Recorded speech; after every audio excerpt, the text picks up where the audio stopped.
യെശയ്യാവ് അദ്ധ്യായം 16.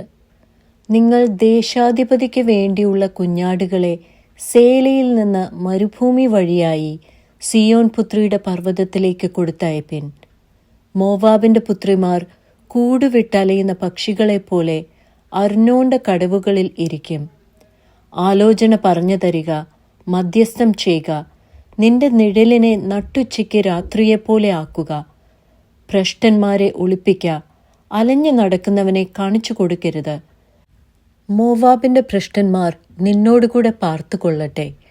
കവർച്ചക്കാരന്റെ മുമ്പിൽ നീ അവർക്ക് ഒരു മറവായിരിക്ക. എന്നാൽ പീഡകൻ ഇല്ലാതെയാകും, കവർച്ച അവസാനിക്കും. ചവിട്ടിക്കളയുന്നവർ ദേശത്തു നിന്ന് മുടിഞ്ഞു പോകും. അങ്ങനെ ദയയാൽ സിംഹാസനം സ്ഥിരമായി വരും. അതിന്മേൽ ദാവീദിന്റെ കൂടാരത്തിൽ നിന്ന് ഒരുത്തൻ ന്യായപാലനം ചെയ്യും. ന്യായതൽപരനായും നീതി നടത്തുവാൻ വേഗതയുള്ളവനായും നേരോടെയിരിക്കും.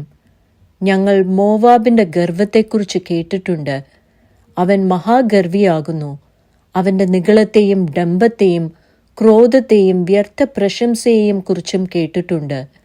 അതുകൊണ്ട് മോവാബിനെ പറ്റി മോവാബ് തന്നെ മുറയിടും, എല്ലാവരും മുറയിടും.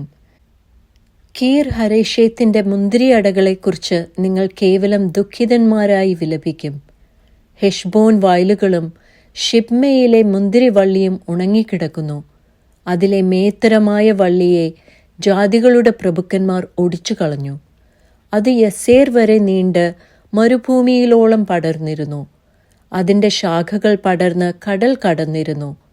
അതുകൊണ്ട് ഞാൻ യസേരിനോട് കൂടെ ഷിബ്മയിലെ മുന്തിരിവള്ളിയെക്കുറിച്ച് കരയും. ഹെഷ്ബോനെ, എലയാലെ, ഞാൻ നിന്നെ എൻ്റെ കണ്ണുനീര് കൊണ്ട് നനയ്ക്കും. നിന്റെ വേനൽ കനികൾക്കും നിന്റെ കൊയ്ത്തിനും പോർവിളി നേരിട്ടിരിക്കുന്നു. സന്തോഷവും ആനന്ദവും വിളനിലത്ത് നിന്ന് പോയിപ്പോയിരിക്കുന്നു. മുന്തിരിത്തോട്ടങ്ങളിൽ പാട്ടില്ല, ഉല്ലാസഘോഷവുമില്ല.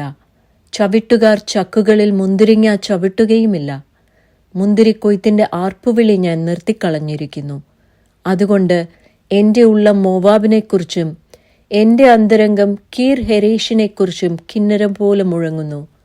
പിന്നെ മോവാബ് പൂജാഗിരിയിൽ ചെന്ന് പാടുപെട്ട് ക്ഷേത്രത്തിൽ പ്രാർത്ഥിപ്പാൻ കടന്നാൽ അവൻ കൃതാർത്ഥനാകയില്ല. ഇതാകുന്നു യഹോവ പണ്ട് തന്നെ മോവാബിനെക്കുറിച്ച് അരുളി ചെയ്ത വചനം. ഇപ്പോൾ യഹോവ അരുളി ചെയ്യുന്നതോ, കൂലിക്കാരന്റെ ആണ്ടു പോലെയുള്ള 3 ആണ്ടിനകം മോവാബിന്റെ മഹത്വം അവന്റെ സർവമഹാപുരുഷാരത്തോടു കൂടെ തുച്ഛീകരിക്കപ്പെടും. അവന്റെ ശേഷിപ്പ് അത്യല്പവും അഗണ്യവും ആയിരിക്കും.